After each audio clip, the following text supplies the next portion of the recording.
धम्मक्रांती या देशामध्ये जोरात न्यायची आहे, म्हणून अशा प्रकारचं आयोजन करण्याचा आमचा उद्देश आहे.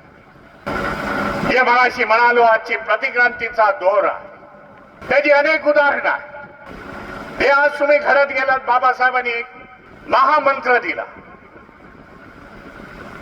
शिका, संघटित व्हा आणि संघर्ष करा म्हणून.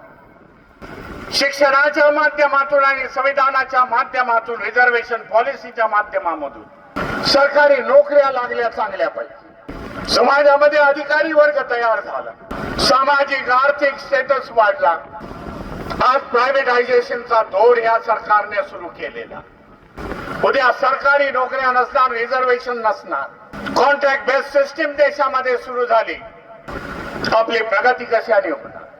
आपल्या प्रगतीची दोन कारणं आहेत, एक तर शिक्षण आहे, दुसऱ्या बाजूला सरकारी नोकऱ्या आहेत, म्हणून आपण निवडे वर्तीत गेलो.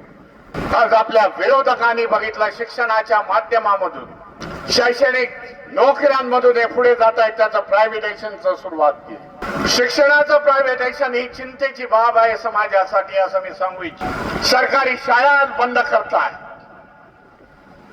अधिवेशनाच्या पहिल्या किंवा दुसऱ्या दिवशी हा इश्यू आला होता.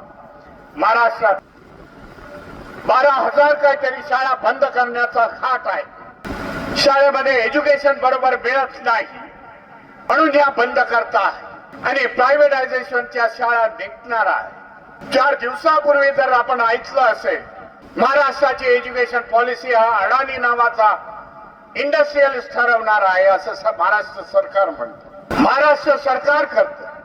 प्रायव्हेटायझेशन, एज्युकेशनचं प्रायव्हेटायझेशन झालं तर त्याची फी आपण अफोर्ड करू शकत नाही, भरू शकत नाही. नवीन एज्युकेशन कायदा तयार झाला कोरोनाच्या महामारीमध्ये. कसं हे सरकार काम करतंय ते सांगू इच्छितो.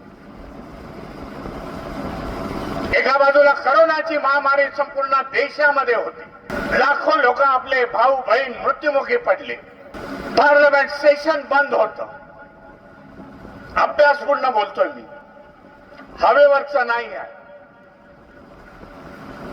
त्या पार्लमेंट बंद असताना एज्युकेशनचा कायदा पास करण्यात आला आणि कोविंद यांनी, तत्कालीन प्रेसिडेंट कोविंद यांनी सही केली आणि त्याचा कायदा झालेला आहे.